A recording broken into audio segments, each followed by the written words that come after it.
Hi, everybody. I'm Troy Bachman. I'm your CEO at the Northwest Vermont Realtor Association, and I'm so lucky today to have Brittany Wrenn with us.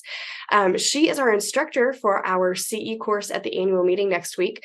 So I thought I would just invite her on to speak to you for a moment about what you're going to see next week and the opportunity there that you have to learn about burnout and how it affects your business. So, Brittany, thank you so much for agreeing to come all the way to Vermont for this. We can't wait to see you next week. But talk to us a little bit about how you got into this work and what interested you in this topic. Yeah, thank you. I am so excited to meet you all next week. I can't wait to be in Vermont. And yeah, this is a super close to my heart topic. The reason I started this is because I burnt out. So it was really one of the biggest years I had in real estate sales. I'm a real estate agent in the Chicagoland area, and I ran myself into the ground. So I wasn't taking care of myself. I wasn't really, nutrition wise, feeding my body the way I needed to, mental health wise, physically moving my body intentionally. I wasn't doing any of those things that would recharge me, that would also give me proper rest. And yeah, I fully burnt out. So I had been in the industry for a while and I had seen other people burn out. And I saw other people leave the industry or consider leaving the industry. And I thought, I know I'm not alone, but the problem is that our industry doesn't really talk about this a lot. We talk about how to do more all the time, how to make more money, how to get more clients and sell more homes. And I thought, well, what if we started talking about how we can do more for ourselves so that we can have more thriving businesses. And so Beyond the Sale was born, and I really started diving into the wellness advocacy for our industry. And that will be 5 years ago next month. Wow, that's awesome. I mean, not awesome that you burned out and you lived it, Right. but great that you're turning that into perspective for other people. Yeah, I mean, that's one of the things that I hear from our members about a lot of like, I'm so busy, I'm so busy, I'm so busy. And for me, I mean, frankly, I'm in the same boat. And it's such a tough industry because your income is solely reliant upon what you're bringing in. So 100%. figuring out how to balance that with the reality of like you're just a person, like Right. you can't do it all. Right. So thinking about this from like the client's perspective, right? Because we think about everything else we do in business from how it impacts our clients. So how does burnout affect a realtor's client, and what are the benefits to the clients and to realtors of thinking about this and building it into their lives? Yeah. I mean, I think that it's a huge risk to not be taking care of yourself, and your clients will kind of actually get that the other end of that, right? So you could be working with no one, or you could be working with 20 clients, right? It doesn't, and everything in between. So when we're working with people, we want to show up on our A game. We really want to be the best for our clients. We want to show up and be present with them. And if you're not working with anyone and you're kind of new, or you're trying to rev your business back up, you could be falling short when you're interacting with prospects, right? Because if you're running around frazzled, if you're stressed, you could be irritable. Maybe you're just not as present. You're kind of, thinking about talking to them about something, but then also thinking about something else. Maybe you're stressed because you're not making enough money, and so you're not fully present, or you're stressed because you have a bunch of other clients that are tugging at you on the other side. So, I mean, the irritability,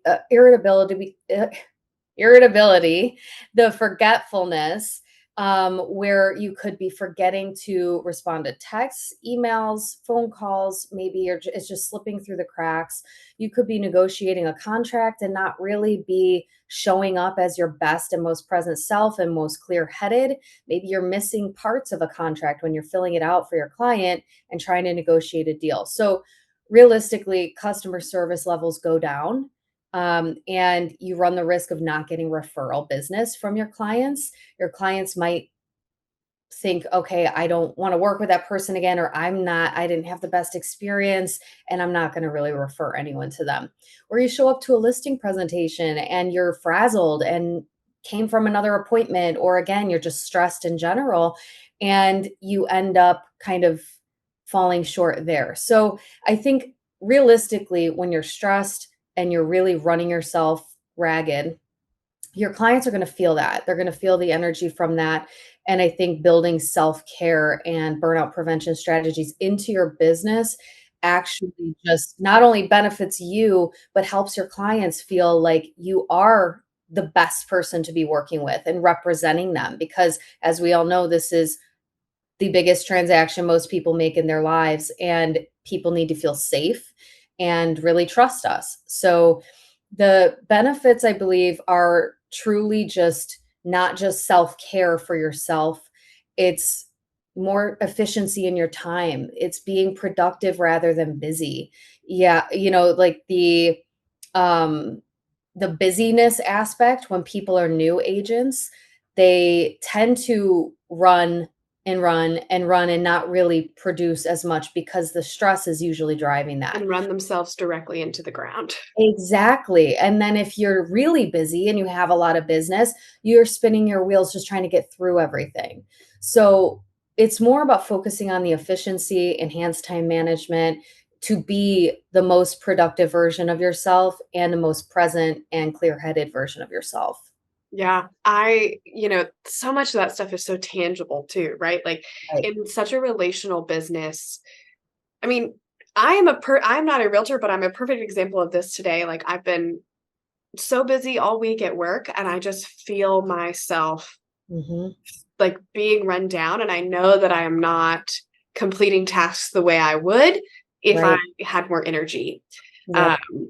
and when you're in a business as front facing as real estate, like Mhm. you don't want to be the crabby on No, the I other end of mean, the I line. a huge wake-up call for me was when the year I burnt out, I was with a client, and luckily this client was a friend of mine, and so I think there was that feeling of he could say to me that, "Hey, what's going on? You're not on your A game."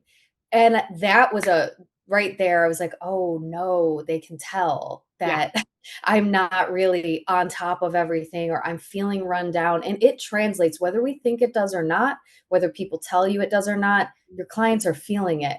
And yeah. that could be a really big problem to continuing your business. Yeah, yeah, excellent points. So before I let you go, tell me, if you had to say this type of realtor should attend the course, or like this kind of person's going to get a lot out of this, who do you think should come to this? I mean, I might be biased, but I think that is for everyone. I truly do. This work is truly for every level of the business.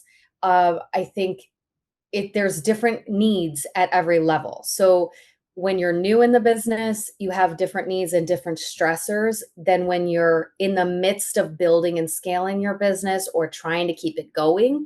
And then even when you've been in the business for years and years and you're a veteran and maybe you've got a steady flow or you're trying to wind down, there are different stressors that come with everything. And it's a unique work that we have to do for ourselves, but also for our business. And so I welcome everyone. I think that it would be great to even have that collaboration for people that may be newer to the business and have some more mid-career and veteran agents that all can collaborate and say, hey, this worked for me, or this didn't work for me. Or, that's when the best work is done, when we can collaborate with our peers, learn from each other, and then really go back out and hopefully have a really, really strong 2024. Yeah. Oh, well, I cannot wait to hear all about it and learn so much with you next week. And we're so excited to have you. It's a great time to come to Vermont. The leaves are looking beautiful. Oh, I'm Um, excited. I can't yeah. wait. So it'll be good. Well, thanks so much. And for everyone watching, our annual meeting is October 19th. The business meeting takes place from 12:30 to 1:30, and our continuing education will be from 2 to 4 p.m. at the Essex in Essex. We hope to see you there. Thanks so much.